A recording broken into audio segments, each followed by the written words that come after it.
Okay, तो next revision class हम ले रहे हैं क्रिमिनल प्रोसीजर कोड 1973 का। ठीक है, सबसे पहले तो ये समझना है, इसी से procedural law. What do you mean by procedural law? Procedural law is a type of law which describe the procedure. वो खाली बस क्या किस बारे में बात करते हैं? प्रोसीजर्स के बारे में बात करते हैं। मतलब कोई एग्जांपल, मर्डर हुआ है अगर किसी का, तो मर्डर के केस में क्या होगा? पहले एफआईआर होगी, एफआईआर के बाद में the police will make a arrest. तो ये क्या है? प्रोसीजर है। और एफआईआर किस तरीके से होगी? How the FIR shell be made. FIR किस तरीके से करनी है, कितने विटनेस होने चाहिए, ये सारे प्रोसीजर जहां डिफाइंड है। जैसे बहुत सारी लॉज होते हैं जो प्रोसीजरल लॉ भी होते हैं, सब्सटेंशियल लॉ भी होते हैं। ठीक है, जैसे वुमेन को 6 to 8 सनसेट के बाद में नहीं रखा जाता है, वैसे 6 AM to 6 PM के बीच में आप उनको अरेस्ट कर सकते हो। तो उसका जो प्रोसीजर है विद अ फीमेल कांस्टेबल, ये क्या प्रोसीजर बता दिया कि वुमेन को करना है तो विद अ फीमेल कांस्टेबल। ये सारे क्या बताए इन्होंने? प्रोसीजर्स बता दिए। ठीक है, तो criminal procedure code, civil procedure code, evidence act, ये सारे क्या है? प्रोसीजरल लॉज है सारे। ठीक है, वेयर एज अगर हम बात करते हैं सब्सटेंटिव लॉ, अभी वैसे हम थोड़ी देर में उनके भी ऊपर ही आएंगे। सब्सटेंटिव लॉ कौन से होते हैं? Which are basically deal with the company, people, उनके साथ जो डील करते हैं, कंपनी हो गई, लोग हो गए। जैसे law of company, company law, contract act, आपका इंडियन पीनल कोड, ये सब कौन से लॉज हैं? ये सारे के सारे आपके सब्सटेंटिव लॉज हैं सारे के सारे। ओके, बस वो क्या देते हैं आपको? मेजर डेफिनेशंस देते हैं आपको।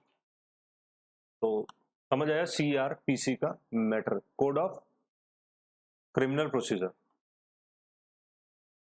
इंटरेस्टिंग चैप्टर है। क्या कहता है? सबसे पहले क्रिमिनल प्रोसीजर को defines the any act. Offence क्या होता है? ऑफेंस सिंपल क्या मतलब होता है? एनी एक्ट, या तो आपने कोई काम कर दिया, या तो आपने कोई गलत काम कर दिया, या आपने कोई सही काम जो ड्यूटेबल थे आप करने को, उसको आपने नहीं किया, वो क्या है? ऑफेंस है सिंपल भाषा में। तो आपकी डेफिनेशन में भी दिख रहा है, एनी एक्ट और omission made punishable with any law for the timing. या तो आपने कोई गलत काम कर दिया या सही काम को नहीं किया है। ठीक है, सो सबसे पहले इस CRPC में ऑफेंस बनने के लिए क्या जरूरी है और क्या इसमें डिफरेंस आ सकता है उसमें CPC में? उसमें सबसे पहला, act must be done by the human. एक केस हुआ था जिसमें there was a tiger in the zoo, उसने एक आदमी के ऊपर हमला कर दिया। CRPC में आएगा वो?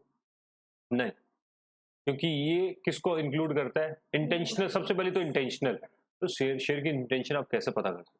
ठीक है, तो act done by human, culpable mind, mens rea होना चाहिए, एक्टस रे एक्चुअल में होना चाहिए, एंड इंजरी जरूर होनी चाहिए। It is treated as a offence, ये ऑफेंस होता है आपका। ठीक है, then what are the types of offences? एक होता है on the basis of bail, on the basis of warrant, on the basis of grant of bail और on the basis of warrant. एक होता है बेलेबल ऑफेंस, एक होता है नॉन बेलेबल। ज्यादातर हम लोगों को लगता था, पहले लगता था कि बेलेबल ऑफेंसेस आर जिनमें बेल मिलती है, नॉन बेलेबल जिनमें बेल नहीं मिलती, but it is a partial true. Bailable offences definitely those offences in which you have a right to get the bail, आपका अधिकार होता है बेल लेना जिनके अंदर, where non bailable offences are those offences in which you don't have a right to get the bail but you may get the bail. आपका अधिकार तो नहीं है बट आप बेल फिर भी ले सकते हो। Is that clear? Right, but mercy of the court पे आपको बेल इसमें मिल सकती है, मजिस्ट्रेट के मर्सी पर। एक होते हैं कॉग्निजेबल ऑफेंस, एक होते हैं non cognizable offences. Cognizable offences कौन से होते हैं? Arrest without warrant. Cognizable offences are serious nature of offenses in which you can be arrested without the warrant, whereas non cognizable offenses में FIR, investigation, चार्जशीट के बाद आपका जो भी मैटर रहता है उसके बाद में आपको अरेस्ट करा जा सकता है, या फ्री भी डिस्चार्ज भी आपको किया जा सकता है। Is that clear? Is that clear? अच्छा, even if the offences, bailable offences mention क्या है? Bailable offences are mention in the schedule 1। नहीं लिखा तो लिख लेना, bailable offences are mention in the schedule 1। Schedule 1 में लिखे होते हैं बेलेबल ऑफेंसेस सारे के सारे।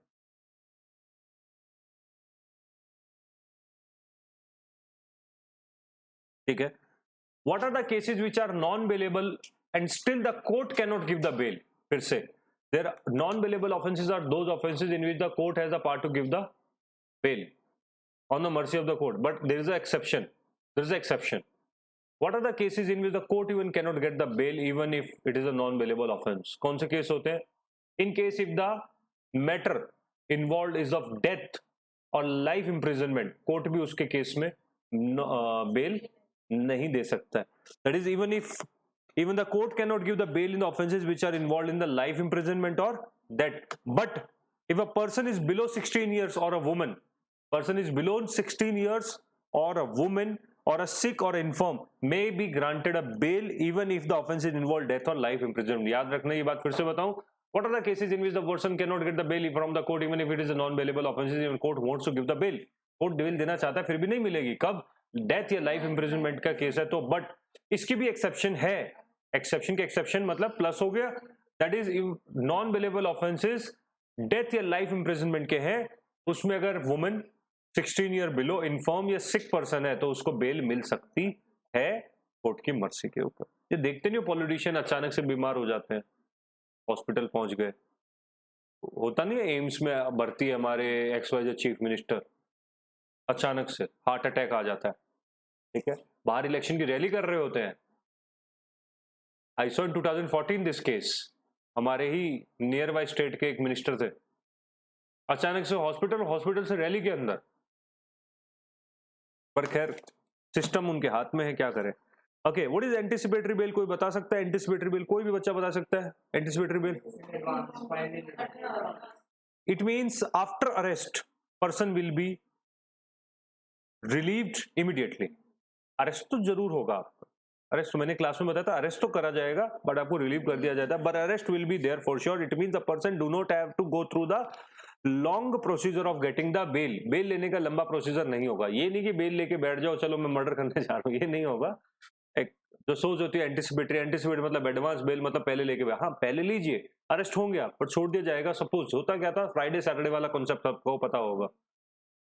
फ्राइडे को क्राइम हुआ तो सैटरडे संडे कोर्ट बंद है, बेल कैसे मिलेगी? 2 दिन कोर्ट में रहना पड़ेगा. एक हमारे क्लाइंट थे अशोक विहार के, वो बड़ा ही उनकी पुत्र वधू ये काम किया करती थी. फ्राइडे नाइट को कॉल कर दिया मेरे ऊपर डोमेस्टिक वायलेंस हो रहा है, और उनके जो पति देव थे उनको 2 रात को कोर्ट में रहना पड़ता. तो उसको ये मजे हाथ लग गए, उसको कहीं से पता चल गया कॉन्सेप्ट. तो उसका क्या हुआ सोल्यूशन? क्या? आप एंटिसिपेटरी बेल लेके रखिए अपने हाथ में. Is it clear? बट ये बेल कब मिलेगी आपको? सबसे पहले इस बेल के कुछ रीजन होते हैं, रीजन टू बिलीव कि क्यों दी जाए. नॉन बेलेबल ऑफेंसेस होना जरूरी है आपका, बेलेबल ऑफेंसेस नहीं होने चाहिए. एंड कोर्ट या सेशन जज आपको इस चीज के आप किसको अप्लाई कर सकते हो. ठीक है, हो सकता है FIR आपके खिलाफ हो चुकी ऑलरेडी और आप भगोड़े हो.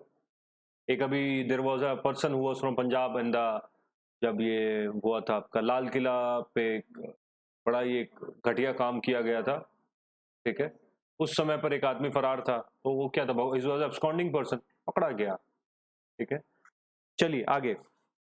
सो what is cognizable offences? Cognizable offences are those offences which can be arrested without the police.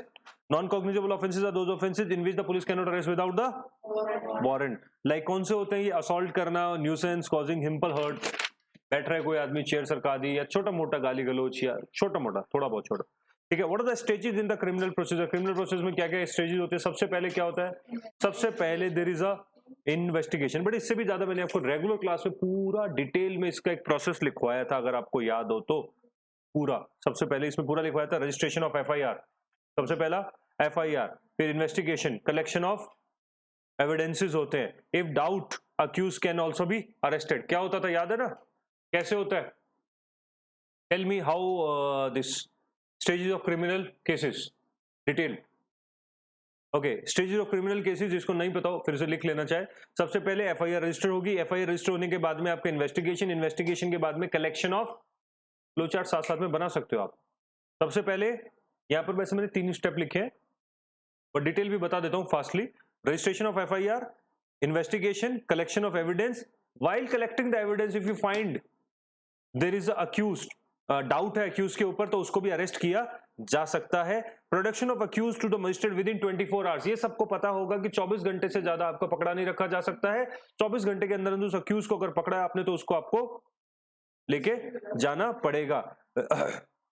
अब वहां पर क्या बोला जा सकता है मजिस्ट्रेट के सामने? या तो उसको रिमांड पुलिस के सामने भेज दिया जाए, remand to police for further investigation, या फिर remand to judicial custody.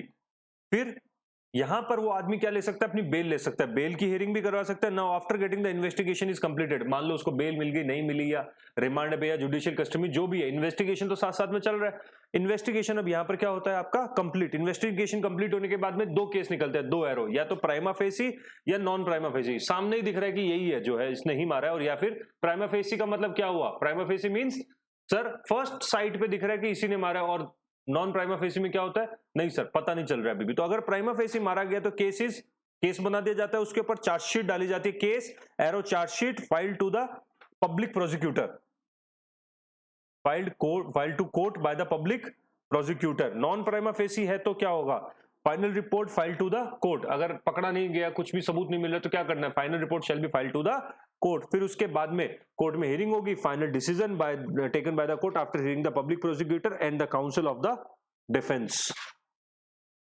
In between एक पुलिस रिपोर्ट होती है, report forwarded by the police officer to the magistrate, report forwarded by the police officer to the magistrate, अगले page पे वो भी आएगा।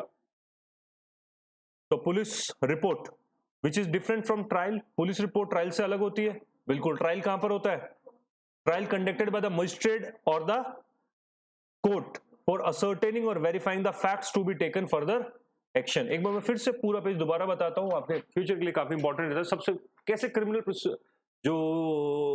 केस होते हैं उनमें क्या क्या स्टेजेस होते हैं। सबसे पहला एफआईआर फाइल होने के बाद में इन्वेस्टिगेशन के बाद में एविडेंस कलेक्ट किए जाते हैं। वहां पर अगर उसके ऊपर डाउट है, एरो करते जाना, डाउट है तो अक्यूज को पकड़ लेना, डाउट नहीं है तो इन्वेस्टिगेशन चलाती रहनी चाहिए। अभी हम इन्वेस्टिगेशन पे एक एरो छोड़ देते हैं खाली, ठीक है। The person on whom we had a doubt, उसको आपने पकड़ा, within 24 hours you have to present that to the magistrate. Magistrate में प्रेजेंट करने के बाद में उसमें दो एरो आते हैं, या तो पुलिस कस्टडी रिमांड या फिर जुडिशियल कस्टडी पे ले लेते हैं। इसी दौरान वो आदमी और चलता रहेगा आगे। अगर वो बेल मांगना चाहे तो यहाँ पर बेल भी ले सकता है, हियरिंग ऑफ बेल होगी। अब बेल हो गई तो ठीक है, नहीं हुई तो वो या तो जुडिशियल कस्टडी में या फिर पुलिस कस्टडी में बैठा हुआ है, उसको रिमांड पे है वो। अब साथ ही साथ आपकी इन्वेस्टिगेशन, दूसरा एरो जो चल रहा था, now the investigation will be going on. Investigation का जो एरो हमने छोड़ा था उसमें इन्वेस्टिगेशन में पकड़ा गया इधर प्राइमा फेसी और non prima facie. If the prima facie is case दिख रहा है कि हाँ ये अक्यूज्ड, ये कल्पेबल माइंड है या इसने किया है, then the case will be made and the chargesheet shall be filed to the court by the public prosecutor. अगर नॉन प्राइमा फेसी है then the file report shall be filed to the court को report file की जाएगी, and on the basis of this thing court will take the final decision after hearing the public prosecutor and the council of the defence. Is that clear? याद हो गया होगा by the time, याद हो गया ना। सबसे पहले एफआईआर, इन्वेस्टिगेशन छोड़ देते हैं एक बार, इन्वेस्टिगेशन के एरो छोड़ दो। इन्वेस्टिगेशन के दौरान we found that there is something accuse, have we have doubt on the accuse, या तो वो सबूत मिटा सकता है या भाग सकता है, या वो जैसे वो इन्वेस्टिगेशन में मर्सिडीज का ड्राइवर झूठे सबूत क्रिएट करना है ऐसा, तो इन्वेस्टिगेशन में पकड़ के बिठा लो कि सबूत डिस्ट्रॉय ना कर पाए, ठीक है।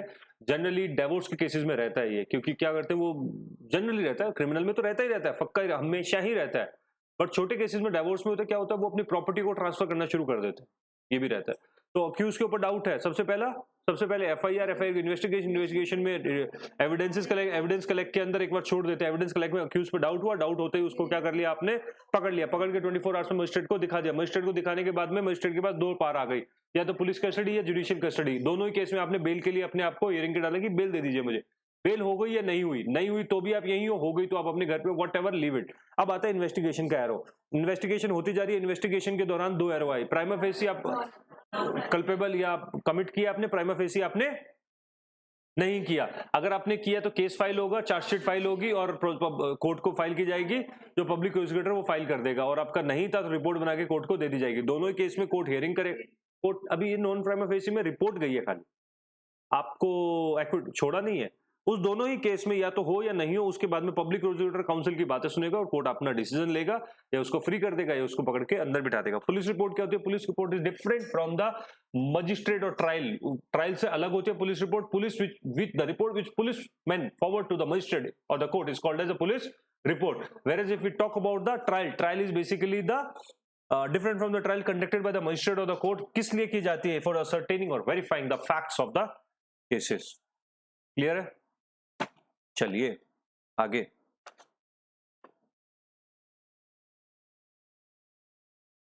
Next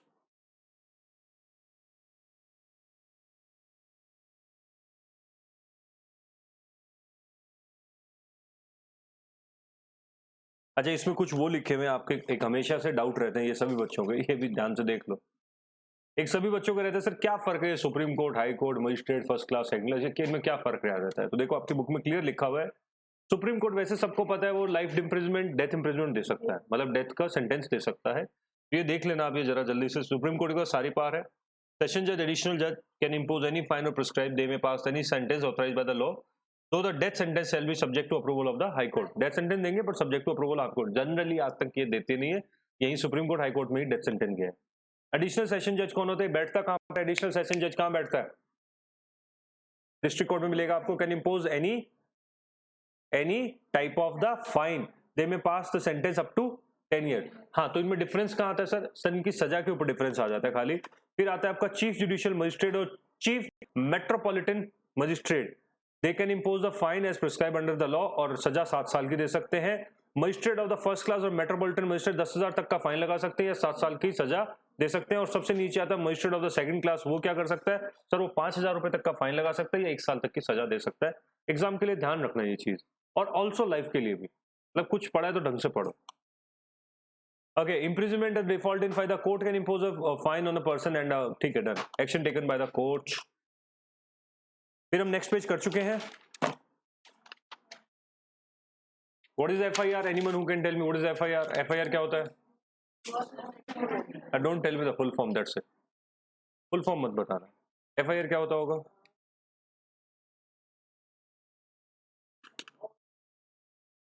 If you have committed a cognizable offense, then the police will be registering that offense in their register.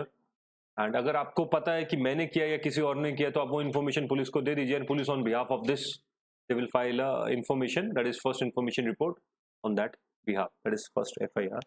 and किसको दी जाता है FIR? कोई आइडिया? एनीवन? FIR कौन करेगा? कांस्टेबल, सिपाही, कमिश्नर, असिस्टेंट कमिश्नर, कौन करेगा? कांस्टेबल करता है, कांस्टेबल करता है FIR, कांस्टेबल करता है FIR।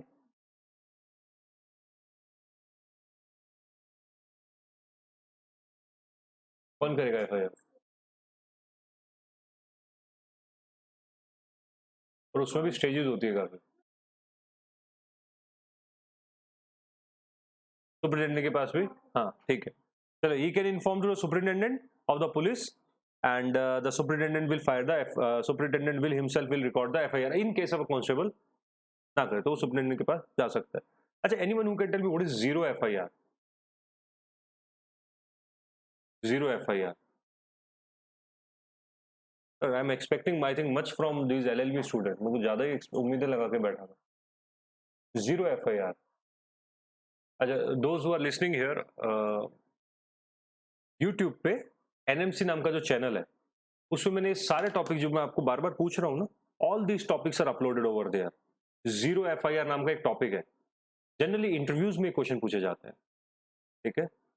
अगर आप अच्छे खासे कोई इंटरव्यूज दे रहे हो तो जीरो FIR क्या होती है? Zero FIR basically FIR when you are going to a wrong, short में बताऊं, आप गलत पुलिस स्टेशन चले गए, जुडिक्शन अलग है, आप गलत पुलिस स्टेशन चले गए, तो वो पुलिस स्टेशन कहता है ना मैं नहीं फाइल करूंगा, वो नहीं हो सकता, उसको फाइल करनी पड़ती है, दैट इज जीरो FIR, और वो दूसरे थाने में उसको ट्रांसफर कर देता है। But since we don't know our rights, अधिकार पता ही नहीं है, तो इम्पोज कैसे कर पाऊंगा? ठीक है, ये सेम वीडियो प्रॉपर डिटेल में जो मेरा एक यूट्यूब का चैनल है उस पर सारा अपलोड किया हुआ है। डैमेज और डैमेजेस का डिफरेंस क्या होता है वो भी वहां पर अपलोड किया हुआ है, ये सारी चीजें अपलोडेड है, आप वहां पर देख सकते हो आराम से, थोड़ा स्क्रॉल करना पड़ेगा, मेहनत।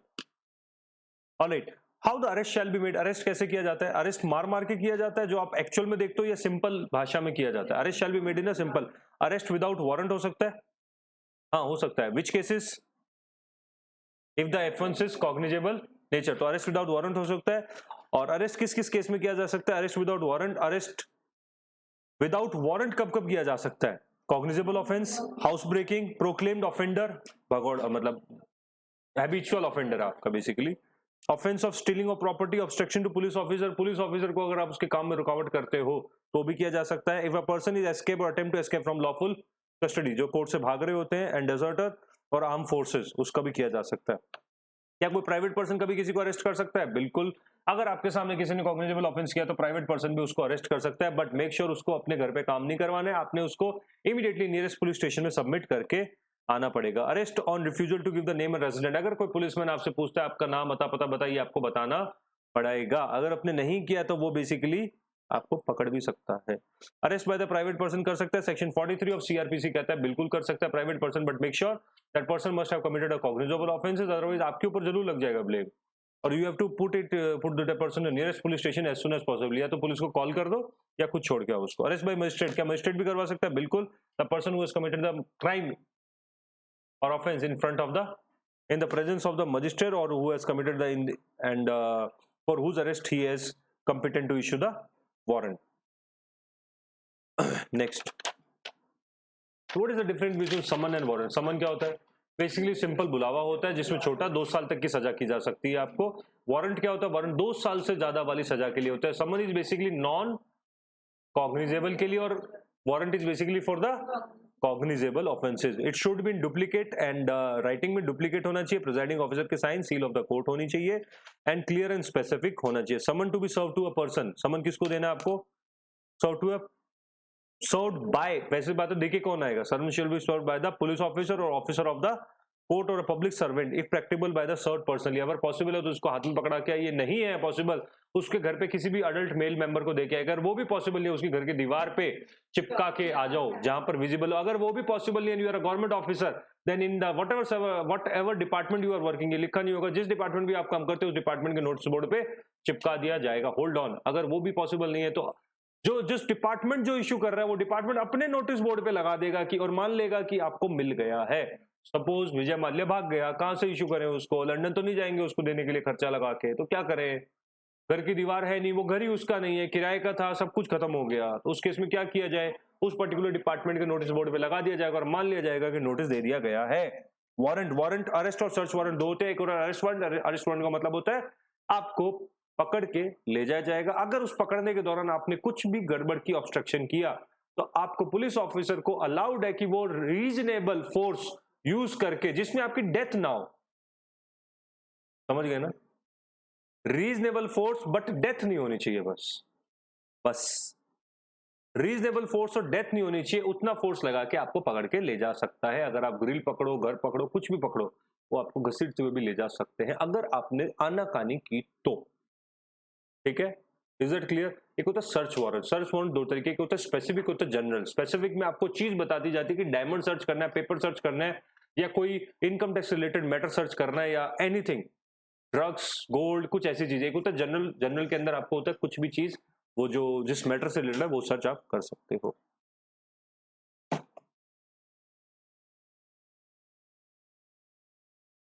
अच्छा, समन किसको इशू किया जाता है?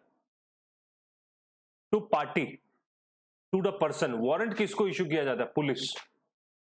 पुलिस आगे आपको, पुलिस खुद पकड़ के लाएगी ना, तो वारंट किसको इशू किया जाता है? Address to police. ठीक है, कौन देता है? कोर्ट।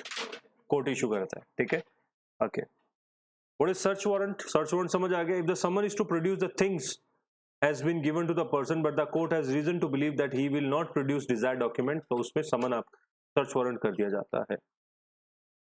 पुलिस की power, inspection, weight measures. Next आ जाओ।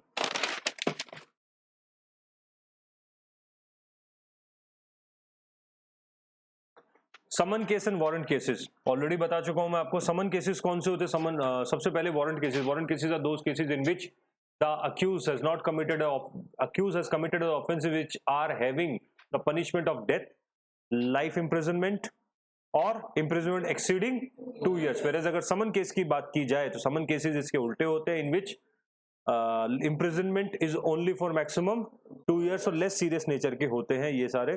प्रोक्लेम्ड अटैचमेंट क्या होता है, जो मैं बता चुका हूं। अगर कोई आदमी जिसको कोर्ट ने बोला आइए और आप नहीं आते हो, आप बार बार रिमाइंडर के बाद आ नहीं रहे हो, तो उस केस में आपको जिस एरिया, सिटी, टाउन में आप रहते हो वहां पर अनाउंसमेंट करवा दी जाती है। पहले होता था ढोल के साथ, आपके उस एरिया के एक जहां पर भीड़ भाड़ वाला इलाका है उस एरिया का, वहां पर जाके अनाउंसमेंट की जाती है कि इस आदमी को इन्फॉर्मेशन दे दी जाए। पहले के पिक्चरों में डाकू वाले में नहीं देखा, डाकू होते थे कि भाई इस फलाना फलाना आदमी को बोल दिया जाए कि यहाँ पर पहुंच जाए, अदरवाइज आपको अलग एक्शन जो लेने होंगे वो कोर्ट ले लेगी। आपकी प्रॉपर्टी को अटैच करके कलेक्टर से लैंड रेवेन्यू के अगेंस्ट आपकी प्रॉपर्टी को बेच के और पैसा इकट्ठा कर लेगी। गवर्नमेंट ये भी कर सकती है। बट एनीवे, प्रोक्लेमेशन तो पता चल गया क्या होता है, आपके खिलाफ भगोड़ा बोल दिया जाएगा आपको और एक conspicuous place of that city town और वेरेवर यू आर रिजाइडिंग, वहां पर जाके अनाउंसमेंट कर दी जाके इस आदमी को बोल, जो भी इस आदमी को पहुंचा सके खबर उसको पहुंचा दो कि वो बुलावा है उसको वहां पर पहुंच जाए।